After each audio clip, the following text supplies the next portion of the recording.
karena Pak Prabowo visinya keberlanjutan, tentu beliau ingin berdialog, berdiskusi dengan presiden-presiden sebelumnya. Jadi ini sangat-sangat serius. Soal komunikasi ya, terus terang ini sangat baik sekali.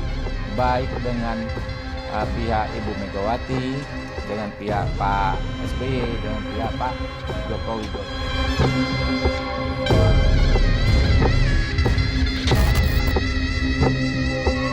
Tetapi pada prinsipnya apakah ini perlu ada pelembagaan khusus, kami belum melihat ada urgensi.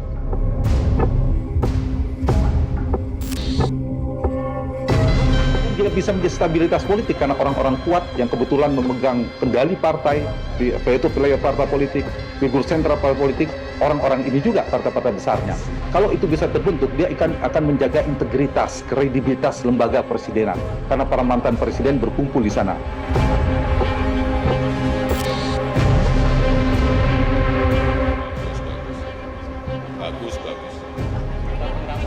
Bagus.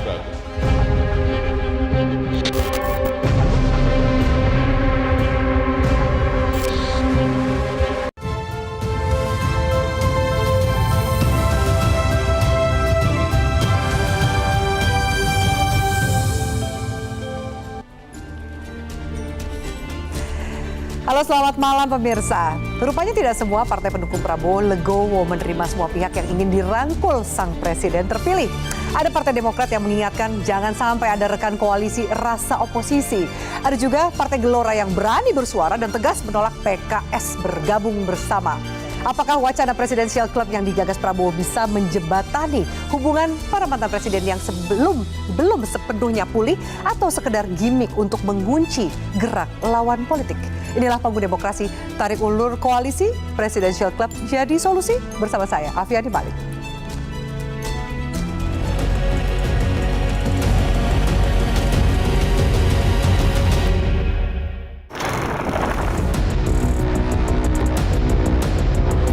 Di tengah tarik ulur koalisi, gagasan Presiden terpilih Prabowo Subianto yang ingin membentuk Presidential Club atau wadah diskusi antar presiden dengan mantan presiden memicu kontroversi. PDI Perjuangan menilai perlu adanya konsep dan fungsi yang jelas dari pembentukan Presidential Club agar tak terkesan hanya sekedar gimmick politik. Terkait dengan pelembagaan President's Club kalau di Amerika namanya ya, seperti ini saya rasa belum ada urgensi yang begitu desak. Karena satu hal, tidak ada yang akan menghalang-halangi seorang presiden aktif untuk bersilaturahmi atau bertemu dengan mantan presiden. Di kalangan koalisi Prabowo, ide klub presiden mendapat dukungan dari sejumlah elit parpol karena banyak yang menilai forum ini bisa menyatukan para presiden-presiden terdahulu. Saat menjelang pemilu 2014, waktu itu diskusinya Pak Prabowo mengatakan bahwa kita ini jangan terjadi perubahan rezim yang ekstrim ke ekstrim, ya. Jadi ketika terjadi perubahan kepemimpinan nasional, jangan juga ada perubahan kebijakan terkait pembangunan yang ekstrim. Bahkan banyak dikeluhkan waktu itu. Karena itu kami mendukung penuh dan menyambut baik apa yang menjadi ide dari Pak Prabowo ini. Apalagi kalau kita masih ingat setahun yang lalu mimpi Pak SBY itu serupa dan sejalan dengan apa yang menjadi ide Pak Prabowo hari ini. Sejumlah pengamat menilai ada motif di balik klub presiden, yakni skenario Prabowo untuk mencarikan hubungan komunikasi antara mantan presiden alias misi khusus Prabowo untuk mendamaikan hubungan kurang baik antar presiden terdahulu.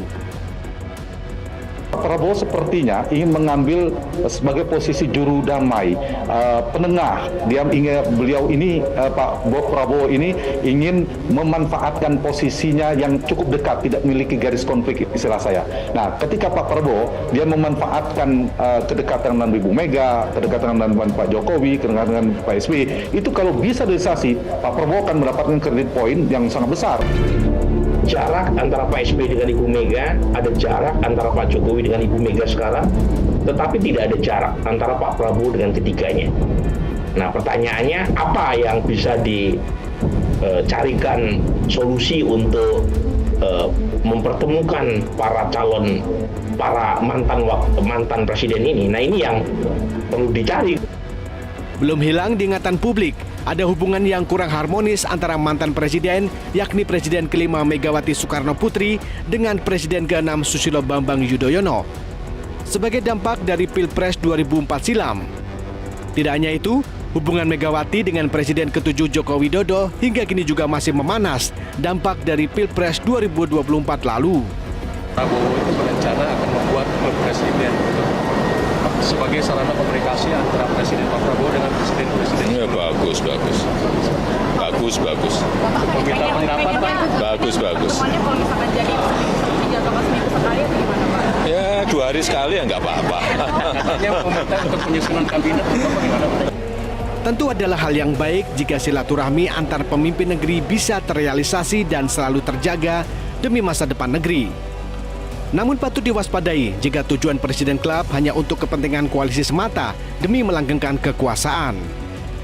Tarik ulur koalisi, Presiden Club jadi solusi.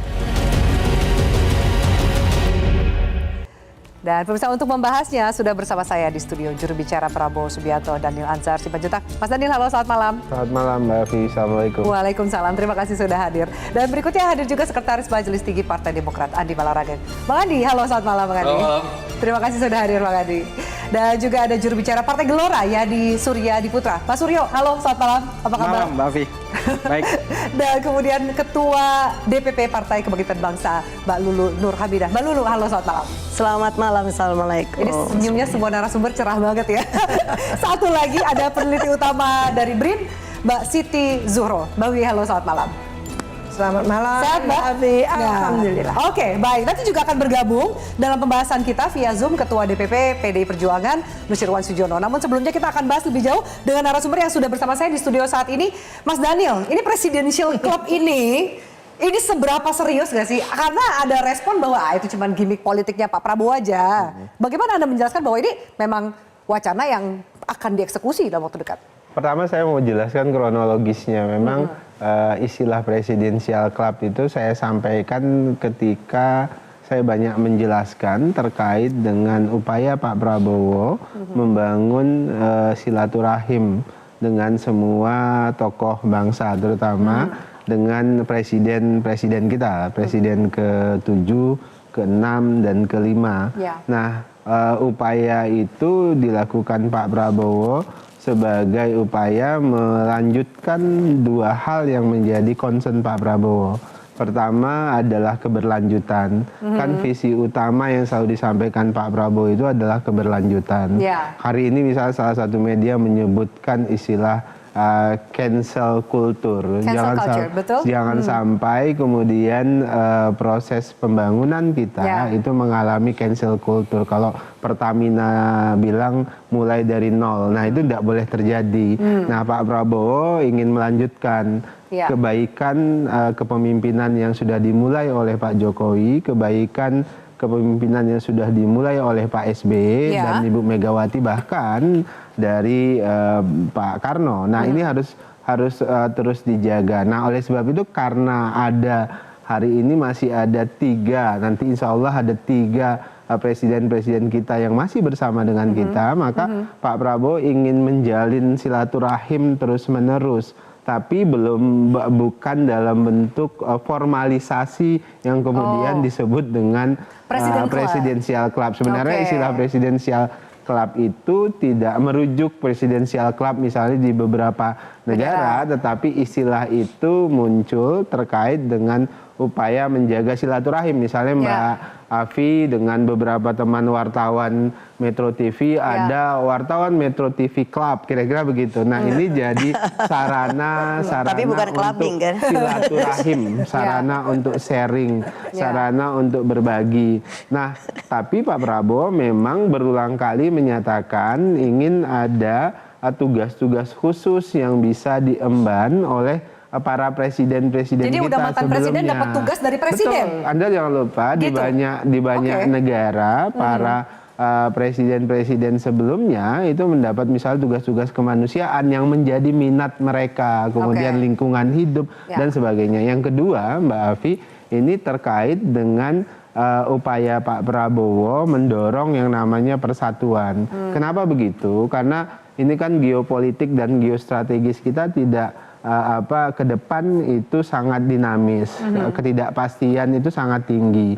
Kondisi ekonomi global juga diramalkan ketidakpastiannya itu sangat tinggi. Nah, oleh sebab itulah salah satu prasyarat penting bagi Pak Prabowo yang sering kali berulang kali disampaikan itu adalah persatuan, keguyuban dan sebagainya. Tapi kan suasana ini juga guyup juga kan sebenarnya. Ya, ketika kemudian para presiden-presiden kita ini itu bisa kumpul secara simbolik itu mengirim pesan kuat kepada masyarakat kita bahwasannya berbeda apapun sikap politik para presiden ini, tapi pada titik-titik tertentu mereka bisa bersama-sama memikirkan kepentingan bangsa dan negara. Itu hal yang penting terkait dengan pemaknaan di balik istilah Presidential Club. Pak SBY so far akan bergabung dengan Presidential Club yang dibentuk Pak Prabowo atau gimana Bang Ade? Saya rasa kalau Pak SBY akan menyambut dengan baik karena memang ide yang baik. Dan ini biasa di negara-negara maju, demokrasi maju sudah biasa begitu.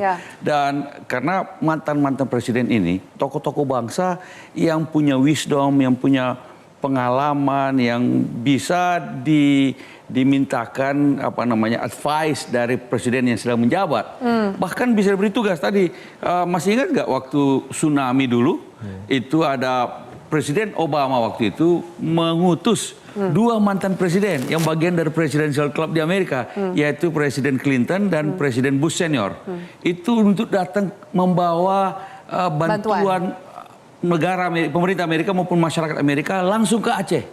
Dan mereka langsung berdua. Dan satu Demokrat, satu Republikan ya, sehingga non partisan sifatnya. Dan itu bisa dilakukan dalam Presidential Club dan oleh Presidential Club. Ini sebenarnya informal sifatnya, tapi disitulah presiden yang sedang menjabat bisa meminta advice dan memberikan tugas khusus. Lagi pula kan begini, masyarakat juga akan merasa tenang, teduh kalau melihat mantan-mantan presidennya, tokoh-tokoh bangsa ini bisa duduk bersama dan memberikan pikiran-pikiran secara bersama untuk diberikan kepada presiden yang sedang menjabat. Tapi ada one team press, ini nggak akan overlapping nih sama one team press nih. Tokoh-tokoh bangsa yang lain, tapi yang pernah jadi presiden kan tidak banyak. Dan yang pernah menjadi presiden itu punya pengalaman yang luar biasa, kepemimpinan juga yang luar biasa. Yang sayang-sayang bagi presiden yang menjabat tidak dimanfaatkan dalam tanda kutip wisdom mereka, pengalaman mereka, dan kalau ada tugas-tugas khusus yang penting, mengapa tidak diberikan kepada mereka? Dan rasanya sangat layak juga Indonesia kalau sudah bisa bagi Oktober 20 nanti sudah bisa 3. Kan begitu. Ya, sudah bisa 3 ya. Karena Pak Jokowi bisa gabung dalam Presidential Club ini gitu ya. Dan saya rasa Pak Jokowi juga pasti menyambut baik. Kalau Ibu Megawati saya tidak tahu, tapi kalau ada pendekatan khusus oleh Pak Prabowo kepada Ibu Megawati, mengapa tidak juga, saya rasa beliau juga tidak keberatan. Kalau Pak SBY, kalau kemudian Ibu Megawati bergabung dalam Presidential Club yang dibentuk oleh Pak Prabowo, kira-kira? Nggak ada masalah kalau Pak SBY. Nggak ada masalah ya? Nggak ada masalah. Apakah komunikasinya sudah sejauh mana dari Pak Prabowo ke Ibu Mega? Komunikasi Pak Prabowo dengan Ibu Megawati tidak ada masalah, baik-baik saja seperti sering disampaikan oleh teman-teman PDIP. Pun sekarang komunikasi itu terus dijalin.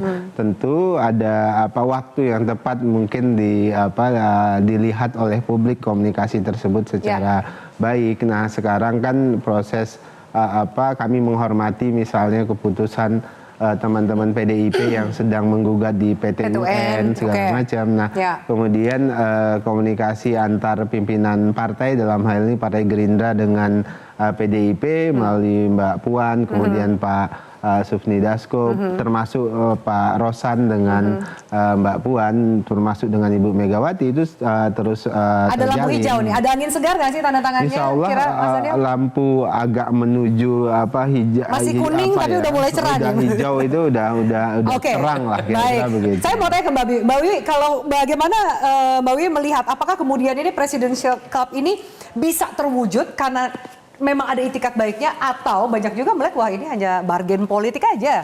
Bagaimana Mbak Wiwi melihat? Saya melihat memang ini konteks ya. Indonesia itu politiknya sangat kontekstual gitu ya. Kali ini memang dirasakan ada masalah dalam komunikasi politik antar elit itu. Ya, meskipun tidak seluruhnya, ada tentu tokoh-tokoh politik yang posisinya sangat krusial, tapi dalam berkomunikasi politik mungkin kurang cair. Maka Pak Prabowo, saya melihat ada beberapa target yang ingin dicapai oleh Pak Prabowo. Satu, ingin ingin memperjelas dirinya bahwa sebetulnya Pak Prabowo itu terobsesi untuk mewakili seluruhnya. Dia bukan presidennya Gerindra doang gitu ya, tapi presiden semuanya. Maka semua lapisan, tidak hanya presiden yang disasar gitu ya, dari partai-partai, semua komunitas, dari apapun ingin diwakili. Gitu. Nah, itu antara lain satu. Dan dua, memang ingin meredam gitu ya, gejolak-gejolak yang tidak puas di dengan dalam pemilu dalam negeri kemarin. Iya, tentu di Indonesia dulu gitu ya. Domestik ini kan belum clear ini. Masih ada rasa tidak puas dari pemilu kemarin itu. Kita tidak boleh menutup mata itu. Dan itu yang di-endus oleh Pak Prabowo. Apalagi beliau ini adalah orang militer tadinya. Tahu bagaimana membuat satu pembangunan yang sangat tentunya signifikan dengan memberikan pendekatan yang sangat kuat terhadap stabilitas politik. Maka untuk itu tokoh-tokoh harus dirangkul semuanya. Jadi Pak Prabowo ingin mewakili semua lapisan di masyarakat ini. Tidak presidennya cuman Gerindra bukan atau presiden dari koalisinya Demokrat. saja gitu ya. Itu. Tapi jadi sudah meluas kemana-mana itu. Tapi sebenarnya ada juga yang masih nolak nih. Saya langsung lihat Mas Suryo, ya kan? Kalau kemudian mungkin mantan presidennya bisa akur, gimana dengan partai koalisi? Karena juga kita lihat ini masih ada tarik ulur, kemudian ini ide yang brilian, cuman tidak mudah. Tidak mudah. Sangat tidak mudah. Gitu. Tantangan terbesarnya apa nih, Mbak? Iya, karena untuk saat ini lara-lara politik itu masih ada, masih anget gitu. Lara politik itu ya? masih fresh gitu. Lah. Itu bagus, nanti targetnya panjang gitu. Tapi kalau tahun ini juga kayak kun fayakun nggak bisa. Oh gitu, baik, menarik. Ada juga, nah ada juga yang, sebentar, kalau ngomongin Presidential Cup itu kan niat baik tapi mungkin masih panjang gitu ya. Masih PDIP, masih juga berproses di PT UN dan lain-lain. Ada juga suara yang di anggota koalisi Pak Prabowo sendiri yang mungkin berbeda pandangannya. Gelora dan PKS. Mas, kenapa sih Gelora ini kayaknya lebih berani untuk menunjukkan sikapnya menolak partai tertentu? Kalau kita bisa bicara soal PKS gitu, kenapa PKS nggak mau gitu diajak bergabung? Jadi gini, kami di dalam ya, dan kenapa kami di dalam, karena kami sangat memahami Pak Prabowo. Pak Prabowo itu sedari awal platformnya adalah keberlangsungan dan keberlanjutan. Beliau berdiri di atas seluruh pihak. Beliau sedari awal mengatakan bahwa beliau adalah jembatan pengertian antar tiap entitas, antar tiap zaman, antar tiap friksi. Jadi beliau berkomunikasi dengan seluruh entitas anak bangsa. Kami tentu sangat mensupport itu sedari awal. Kami memahami bahwa Pak Prabowo itu orang yang besar, dengan jiwa yang besar. Beliau tidak pernah tik personal atas setiap serangan-serangan personal yang datang kepada beliau yang baru saja selesai. Beliau akan berkomunikasi dengan siapapun termasuk dengan PKS.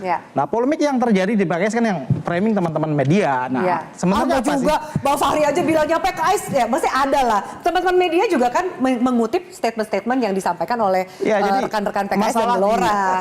PKS itu tidak bermasalah dengan Gelora. PKS itu bermasalah dengan dirinya sendiri. PKS bermasalah dengan dirinya sendiri. Jadi misal begini, dari kacamata Gelora apa sih? Setidaknya ada dua proposisi yang bisa kita tangkap yang disampaikan oleh PKS selama ini. Pertama, bahwa kami belum memutuskan untuk berada di luar pun berada di dalam. Yang kedua adalah kami siap bergabung di dalam dan juga siap bekerja di luar. Dua proposisi ini setidaknya bisa kita pahami dengan hanya satu pesan. Yaitu? Bahwa jika PKS belum dengan tegas menyatakan dia akan menjadi oposisi, artinya adalah keinginan terdalamnya hendak masuk ke dalam. Kan begitu? Nah, keinginan untuk masuk ke dalam itu kalau kita turunkan, ubah menjadi pernyataan yang lain, itu punya konsekuensi logis. Semisal satu, bahwa kami ingin masuk ke dalam karena pertama, ada yang salah pada kami di masa lalu yang menyebut bahwa putusan MK 90 itu bermasalah. Yang kedua, ada sesat pikir pada kami di masa lalu yang menyebut PKS bahwa ada sesat pikir pada PKS di masa lalu yang menyebut bahwa Gibran adalah anak haram konstitusi. Yang ketiga, keinginan masuk ke dalam adalah sama dengan satu pernyataan bahwa salah kami di masa lalu yang menyebut bahwa pemilu ini curang, pemilu ini nepotisme. Itu yang paling memberatkan Gelora. Cawe-cawe. Tidak memberatkan Gelora, itu akan memberatkan PKS. PKS akan bermasalah dengan dirinya sendiri untuk menjelaskan itu semua. Tapi kenapa Gelora yang paling menentang ya Mas Suryo? Kita hendak ingin menegaskan kembali kepada publik, hei publik, ini PKS sudah berubah loh. Kami senang dong jika PKS merubah keinginan masuk ke dalam, itu adalah sebuah pernyataan bahwa Gibran bukan lagi anak haram konstitusi, tapi sudah menjadi anak halal konstitusi. Ada gagal paham pada kami di masa lalu. Itulah kenapa kami ingin masuk, untuk menunjukkan bahwa kami salah, kami sesat pikir di masa lalu. Itu kami teman-teman koalisi, sesama teman-teman sekoalisi seperti Demokrat dan lain-lain satu paham nggak dengan yang disampaikan oleh teman-teman Gelora? Saya yakini ya Bang Andi di Demokrat juga tidak akan bermasalah dengan PKS, dengan entitas manapun Pak Prabowo membangun satu konstruksi pikir yang baik, bahwa untuk membawa Indonesia terbang Garuda yang gagah, kita harus mengajak seluruh entitas politik manapun di Republik. Kami tidak akan bermasalah. Kami tidak bermasalah dengan PKS. Ini yang bukan urusan masa lalu yang nggak kelar antara Gelora dan PKS. Enggak, PKS akan bermasalah dengan idenya sendiri, dengan basis konstituennya yang sampai hari ini pun masih terus mengatakan Gibran anak haram konstitusi. Itu bagaimana caranya meyakinkan itu artinya kader mereka. Baik, kita harus jeda dulu. Mbak Wiwi mau menanggapi, kita harus jeda. Usai jeda pemirsa kami akan lanjutkan, termasuk juga akan bergabung bersama kita via Zoom Ketua DPP PD Perjuangan Nusirwan Sujono. Tetaplah bersama kami di Panggung Demokrasi.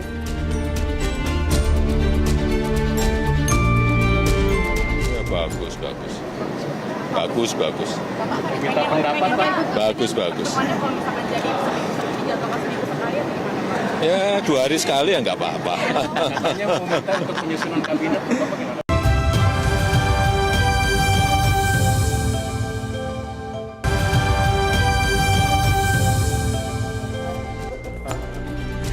Ya, bersama Menteri Koordinator Bidang Kemaritiman dan Investasi Menko Marves Luhut Binsar Panjaitan meminta Presiden terpilih Prabowo Subianto untuk tidak membawa orang toksik ke dalam pemerintahan barunya nanti.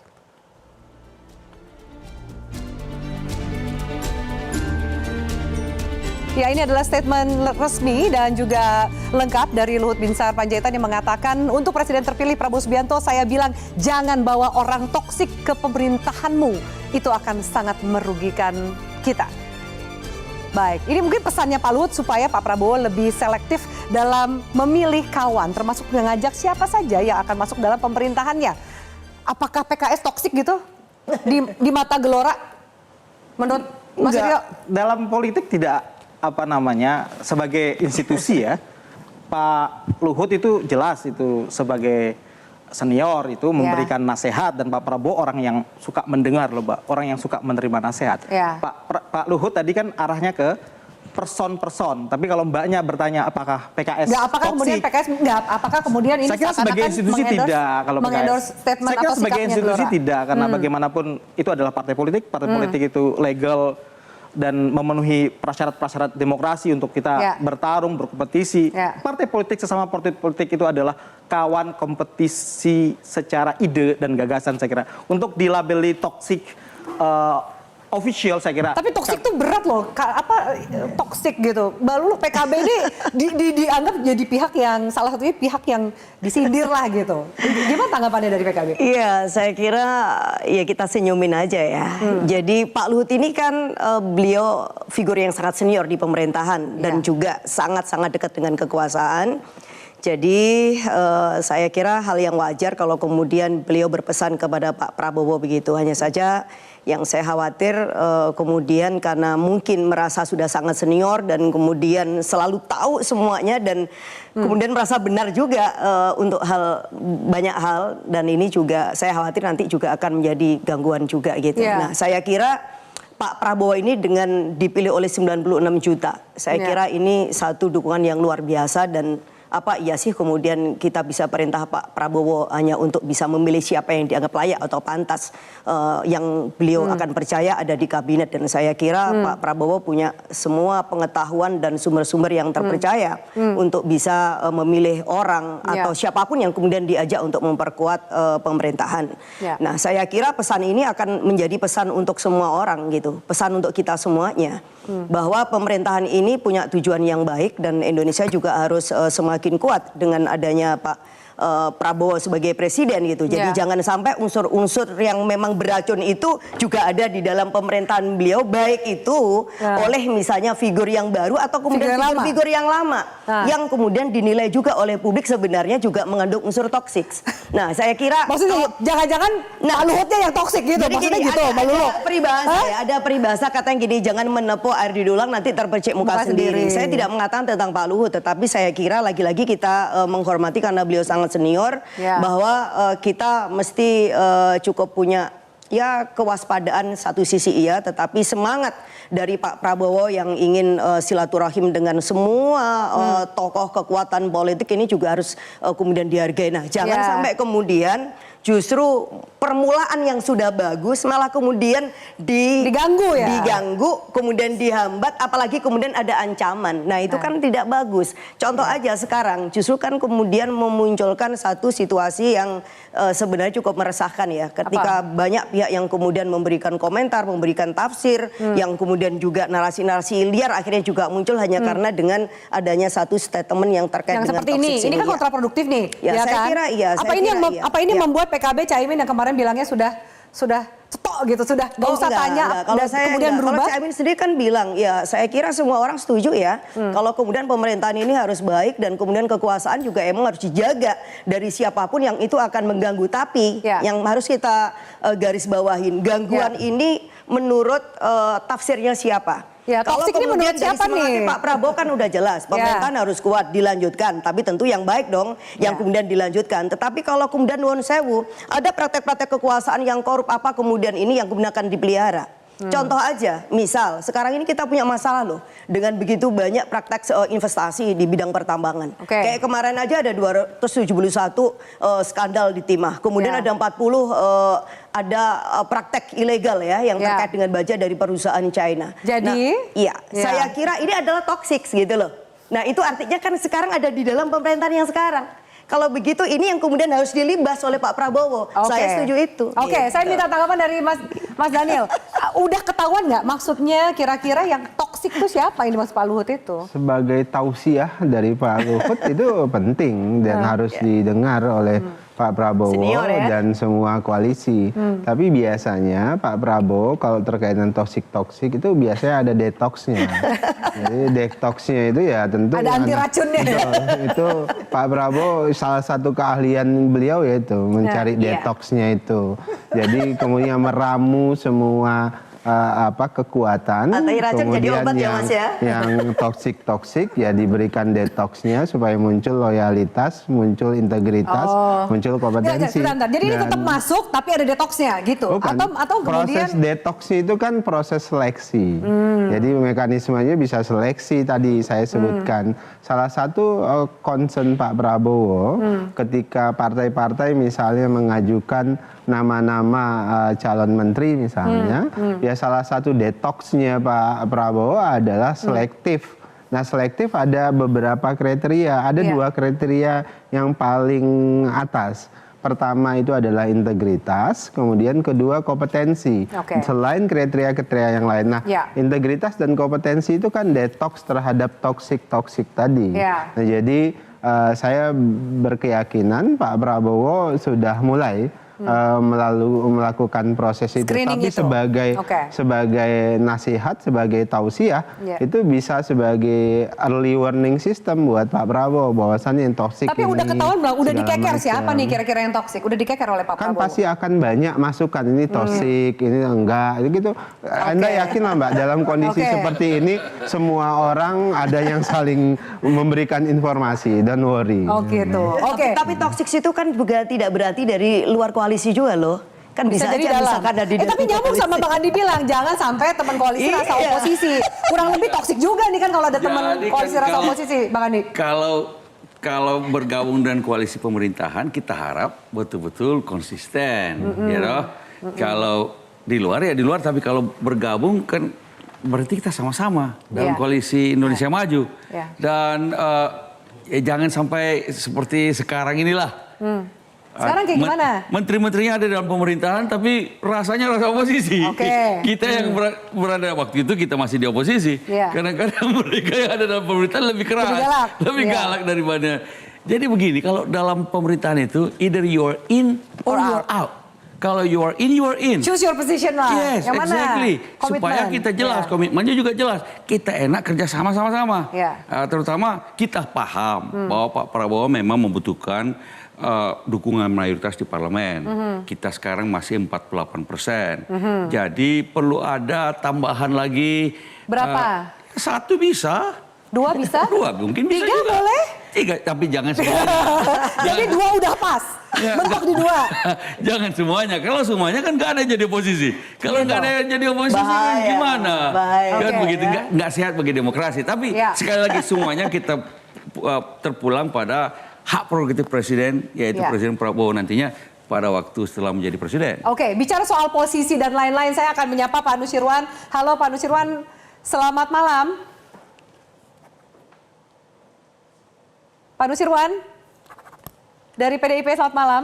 Pak Nusirwan. Oke, baik. Karena sambungan Zoom mungkin agak bermasalah, nanti kita akan perbaiki lebih jauh. Yang toksik, nah oke, tapi kan kalau kemudian Bang Andi bilang 1 oke, 2 boleh, 3 jangan kebanyakan gitu kan. Suara-suara seperti ini tuh gimana cara menyampaikan ke Pak Prabowo? Karena semua juga bilang hak prerogatif dari presiden, tapi kan adalah yang tadi bersuara soal PKS gini, atau mungkin Demokrat 1, 2 oke, tapi jangan semuanya gitu. Gimana? Toksik itu kan kriterianya jelas ya. Semisal. Tapi toksik buat Gelora belum tentu toksik buat Pak Prabowo tahu. Enggak, kami tidak lagi punya ide lain karena kami sudah menyublim seluruh ide kami bersama Pak Prabowo. Jadi apapun keputusan Pak Prabowo terima. Sami'na wa ata'na. Tidak ada artinya sami'na wa ata'na gaya PKS. Karena Pak Prabowo tuh orangnya adalah orang yang sangat diskursif ya. Beliau tuh orangnya selalu mengajak orang untuk berdebat, berbicara. Beliau tuh punya ide-ide besar, beliau pembaca yang baik. Sehingga butuh kawan hari-hari untuk berdiskusi. Toksik semisal, toksik itu sederhana. Semisal kalau ditanya apakah PKS itu toksik atau tidak, maka jawabannya adalah bisa iya, bisa tidak. Praksis dari toksik di dalam politik adalah jika Pak Prabowo menginginkan agar tiap anak Indonesia bisa berkompetisi di dalam pergaulan internasional dengan memberikan, menyeragamkan nutrisi dan isi otak dengan pendidikan yang baik dan makan siang gratis, itu adalah visi Pak Prabowo. Kemudian ada orang masuk ke dalam menolak makan siang gratis, itu toksik itu. Dan PKS secara jelas menyatakan menolak makan siang gratis. Jika Pak Prabowo ingin melanjutkan program-program strategis nasional Pak Jokowi sebagai asas keberlangsungan dan berkelanjutan, menginginkan IKN, itulah ide besar Pak Prabowo semisal. Kemudian ada orang di dalam ingin masuk, tetap pada posisi menolak IKN, itu toksik. Jika Pak Prabowo melandaskan diri pada keberlangsungan dan keberlanjutan, lalu ada orang masuk dengan ide perubahan, itu toksik namanya. Oke, baik, kita dan jeda. itu saya kira pesan Pak Luhut. Pesan Pak Luhut itu. Oke, saya minta tanggapan dari Mas Andi dan juga narasumber lainnya. Usai jeda pemirsa, tetaplah bersama kami.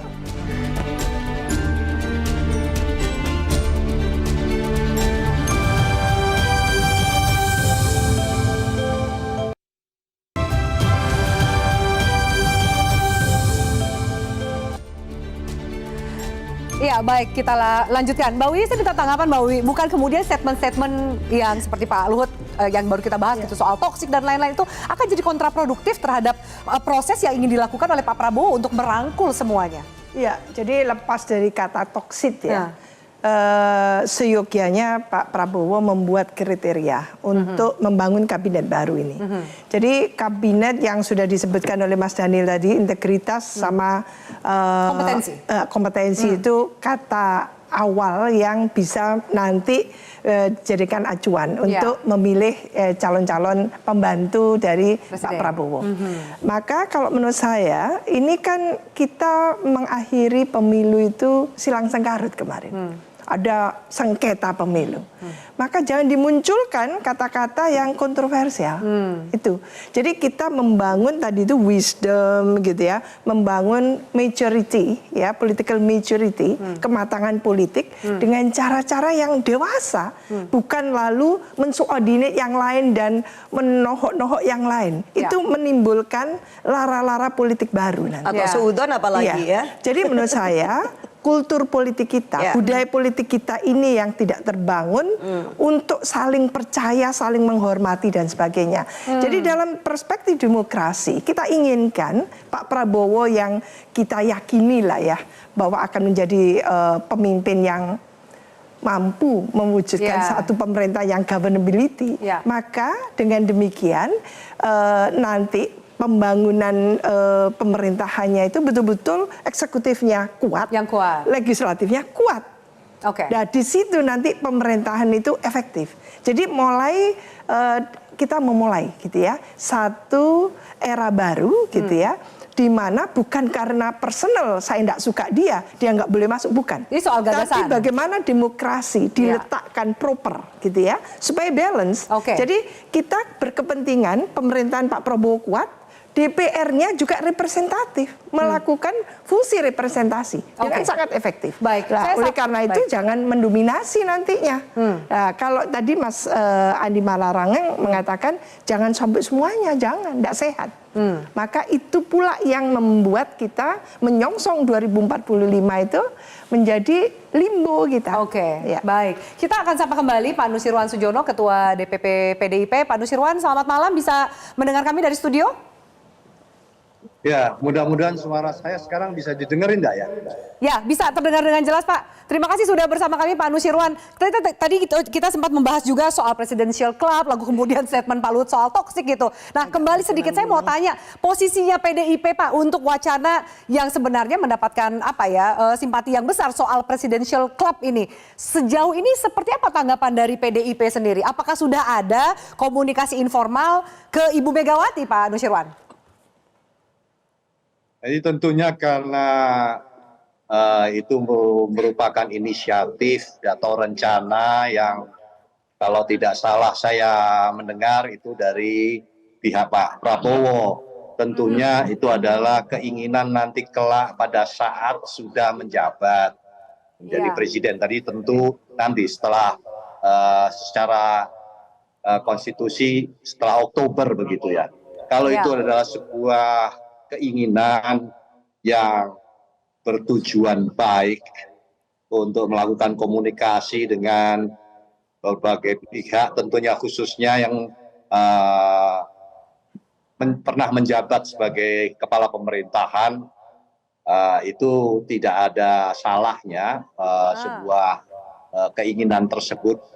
Kami hanya ingin memberikan catatan saja, tentunya yang dibahas, tentunya yang dibicarakan, karena ini adalah para yang sudah pernah memimpin di negeri ini, harapannya tentunya yang dibahas tidak ada pertentangan dengan konstitusi, tidak ada pertentangan dengan demokrasi, dalam pengertian kami sangat taat terhadap konstitusi, dan itu tentu juga menjadi pegangan para pemimpin baik yang sudah menjabat selama ini maupun yang akan datang. Nah itu maka Presidential Club nanti itu ya tentunya pembahasannya harapannya tidak untuk melegitimasi langkah yang melanggar konstitusi, atau bahkan tentu juga itu adalah dasar-dasar berpikir untuk duduk bersama apapun yang akan dibahas, tapi tentu harapan kami bahwa para pemimpin itu nanti akan membahas hal-hal yang tentu tidak ada keinginan untuk keluar dari rel-rel konstitusi yang sudah kita miliki sendiri saat ini. Jadi sejauh ini kalau dari statementnya Pak Nusirwan, Bu Mega kurang lebih ya menyambut baik, berarti bersedia juga untuk duduk bersama Pak SBY dan Pak Jokowi gitu Pak? Nanti kita ini kan juga belum dimulai ya. Nanti pada inisiatif itu kalau saya tidak salah mendengar itu dari Pak Prabowo yang disampaikan, saya tidak begitu jelas siapa awal yang menyampaikan ini. Nanti kita lihat saja perkembangannya, dan jangan lupa Afi, karena ini juga sekarang masih dijabat oleh Pak Presiden yang secara konstitusi masih sampai dengan Oktober, ya kita ikuti saja sampai selesainya pemerintahan ini, dan nanti setelah itu akan apa yang akan terjadi nanti kita lihat perkembangan selanjutnya begitu. Oke, baik Pak Nusirwan, saya minta tanggapan dari Mas Daniel. Ya, kalau tadi menyambut baik, tapi nanti dulu siapa yang bakal duduk bersama itu mungkin nanti akan lihat, tergantung bagaimana dinamika politik sampai tanggal 20 Oktober. Tanggapan Mas Daniel? Iya, seperti tadi saya sebutkan bahwasannya silaturahim itu tidak boleh dibatasi oleh sikap dan keputusan politik. Itu yang ingin dibangun oleh Pak Prabowo. Terlepas kemudian sikap politiknya berbeda atau keputusan politiknya berbeda, itu lain hal. Hal yang paling penting adalah bagaimana para presiden ini, presiden ke-5, ke-6, ke-7 nanti itu bisa banyak berdiskusi, bisa sharing. Karena tadi saya sebutkan Pak Prabowo tetap membutuhkan masukan, sharing, karena tadi semangatnya keberlanjutan, kemudian persatuan dan sebagainya. Jadi dan kalau kemudian orang anggap ini adalah upaya yang yang tidak mungkin, saya punya keyakinan Pak Prabowo selama ini sering dituduh tidak mungkin melakukan sesuatu, tapi ternyata semuanya terjadi. Dan insya Allah ini naturalnya Pak Prabowo, dan insya Allah semuanya bisa bersatu, semuanya bisa guyup bareng, kemudian bisa bekerja bersama untuk kepentingan bangsa dan negara. Oke, kita harus jeda pemirsa, kami akan lanjutkan. Pak Nusirwan, pertanyaan dan pembahasan berikutnya apalah, mungkinkah Ibu Mega dan PDIP masuk ke Presidential Club tapi tetap berada di luar pemerintah atau oposisi? Seperti apa nanti jalannya dan juga positioning dari PDIP sendiri? Kita lanjutkan sesaat lagi, tetap bersama kami.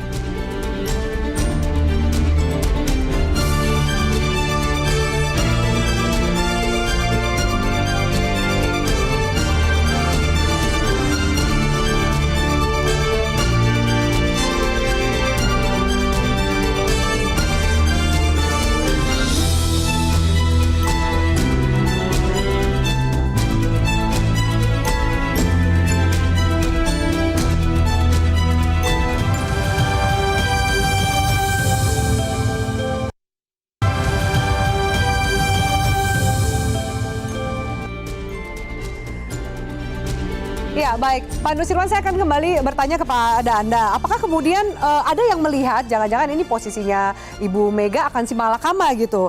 Dengan adanya Presidential Club, satu sisi juga kalau jika ingin bergabung harus mau duduk bersama dengan Pak SBY dan juga Pak Jokowi yang sepertinya historinya atau hubungannya masih belum pulih gitu, Pak. Bagaimana Anda melihat? Apakah mungkin PDIP tetap oposisi tapi Ibu Mega berada di Presidential Club? Begini, jadi semua ini harus ada sabar sedikit lah, perlu kesabaran. Kesabaran perjuangan itu kan perlu. Sabar apanya? Yang pertama, kita harus menyelesaikan ini sampai pada ujung Oktober ya, pemerintahan saat ini. Jadi ini terkait dengan bagaimana nanti kelak. Yang kedua, tentu bahwa Presidential Club itu kan anggotanya juga para presiden-presiden tadi 5-6, presiden ke-5, 6, 7 dan sebagainya. Mereka bukan tidak tahu satu dengan yang lain. Maka bagaimana bentuk daripada Presidential Club ini tadi, kita kan termasuk di antara malam ini membuat ngarang sendiri-sendiri. Tapi kan sebetulnya yang akan berinisiatif itu tentu akan memiliki cara, dan semuanya mereka semua memiliki dan mengetahui bentuk yang paling tepat untuk melakukan Presidential Club-nya itu seperti apa. Sehingga tidak perlu harus cepat-cepat untuk menyimpulkan bahwa nanti tidak bisa duduk bersama atau katakanlah bisa tapi dengan catatan dan sebagainya. Ini akan mengalir saja karena masing-masing sudah mengetahui satu dengan yang lain. Demikian pula saya juga sepakat dengan kakanda saya Sekjen Gerindra mengatakan bahwa seperti kayak contohnya Pak Prabowo dengan Ibu Megawati, tentunya kami tidak dalam posisi mengajari bagaimana mereka berdua berkomunikasi karena masing-masing sudah mengerti dan bentuknya seperti apa, tentu itu akan sesuai dengan pada saatnya, tentu akan perjumpaan itu akan terjadi. Demikian gitu ya Pak. Pula, oke, baik. Demikian pula dengan Presiden Club itu tadi, ya kita sabar saja, Bu Avi, nanti tentu akan sampai kepada bentuknya seperti apa. Ya. Baik, terima kasih Pak Nusirwan untuk tanggapannya dan juga bergabung bersama kami di sini di Panggung Demokrasi. Jadi sama catatannya ya tunggu saja. Jadi nggak ditolak mentah-mentah juga nih Mas Daniel. Ada harapan berarti ya? Iya, tentu silaturahim itu kan baik ya. Sharing, diskusi itu baik. Jangan lupa Mbak Afi, negeri ini, bangsa ini dibangun dengan dialektika, dengan silaturahim. Yang namanya Pancasila itu produk silaturahim, produk dialektika. Dan Indonesia itu sudah melalui banyak proses dialektika yang panjang. Bahkan tokoh seperti Bung Karno dan Bung Hatta, maaf, dengan Buya Hamka yang pernah dipenjarakan oleh Bung Karno saja, kemudian itu bisa berbaikan, kemudian bisa akrab dan sebagainya. Nah, itulah kearifan yang dimiliki oleh tokoh bangsa kita. Dan pasti itu menular ke Pak Prabowo, pasti itu menular ke Bu Megawati, dan pasti juga menular ke Pak SBY dan Pak Jokowi. Kenapa? Karena itu genetika kepemimpinan kita yang tidak boleh dihilangkan. Oke, Balu mau menambahkan silakan. Iya, kalau menurut saya Pak Prabowo kan tidak punya hambatan komunikasi dengan apa namanya pihak manapun. Iya, pihak manapun termasuk apa namanya Pak SBY, Ibu Megawati, apalagi kemudian Pak Jokowi. Sehingga ide ini memang menarik, tetapi apakah memang betul ya ini menjadi prioritas dan agenda utama justru ketika Pak Prabowo itu baru akan memulai nanti pemerintahannya pada Oktober nanti itu. Justru jangan sampai kemudian ini menjadi beban baru, baik itu untuk Pak SBY apalagi kemudian bangsa Indonesia gitu loh. Hanya kemudian merawat hanya untuk kemudian menyatukan, ada obsesi untuk kemudian merukunkan dan seterusnya. Padahal tujuan utamanya adalah untuk mendapatkan masukan, ya, kemudian juga ide, gagasan menarik, dan itu bisa dilakukan secara personal anytime. Saya kira kan itu bisa dilakukan kapanpun, baik informal gitu juga bisa dilakukan. Saya tanya Bang Andi terakhir aja, apakah kemudian Presidential Club ini bisa mengharmoniskan hubungan antara Bu Mega dan Pak SBY? Kalau ternyata Pak Prabowo minta bantuan Pak SBY itu gimana gitu untuk kontak dan sowan ke Bu Mega? Dari Pak SBY menyambut baik dan tidak ada masalah untuk duduk bersama dengan mantan-mantan presiden lainnya dan apalagi juga dengan Pak Prabowo juga kan tidak ada masalah dan sifatnya lebih informal, dan di negara-negara maju ini non partisan. Artinya misalnya di Amerika ya presidennya bisa Demokrat, bisa Republik, dan Presidential Club-nya biasa saja jalan terus. Artinya di situ juga ada mantan presiden Demokrat, mantan presiden Republik, dan itu setiap saat tetap bisa ketemu lalu kemudian membahas masalah-masalah yang penting bagi Amerika Serikat. Misalnya perang Ukraina atau COVID, lalu memberikan masukan kepada presiden yang sedang menjabat. Soal apa nanti diimplementasikan oleh presiden yang sedang menjabat itu tergantung dari presiden yang sedang menjabat. Jadi itu biasa sifatnya non partisan untuk kepentingan bangsa negara. Kita lihat nanti, kata Pak Nusirwan juga sabar, jangan terlalu terburu-buru. Prosesnya masih panjang, kita tunggu tanggal 20 Oktober seperti apa. Kita masih di koalisi yang sabar hari ini. Kita masih koalisi yang sabar hari ini, kita lihat dinamika politiknya seperti apa. Terima kasih banyak Bapak-Bapak dan Ibu-Ibu untuk diskusi kita yang menarik pada malam hari ini. Dan pemirsa, tarik ulur soal posisi dan juga aspirasi adalah hal biasa dalam politik. Ada yang diam setuju, ada juga yang tegas menolak, tetap tidak mau maaf. Bisa jadi karena urusan panjang masa lalu, atau karena hak istimewa yang ada di tangan terancam hilang. Beragam suara bisa menjadi ujian bagi kepiawaian sang nakoda baru untuk memimpin kawan dan merangkul lawan. Waktu yang akan membuktikan siapa yang konsisten antara ucapan dengan perbuatan. Saya Afri Malik undur diri, selamat malam, sampai jumpa.